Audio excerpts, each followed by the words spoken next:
Hey guys, welcome back to another video. Today we'll be learning about who chew. Excuse me. Today we'll be learning about I think I know what we're gonna be learning about. I think we're gonna be learning about how we sneeze. Yes, how we sneeze.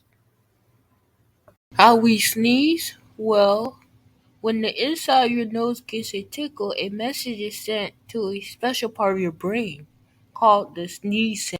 Sneezing is an important part of the immune process, helping to keep us healthy and sniffle free. Well, that's all for today, kids. Hope you enjoyed the video. Don't forget to like and subscribe. See ya. Bye.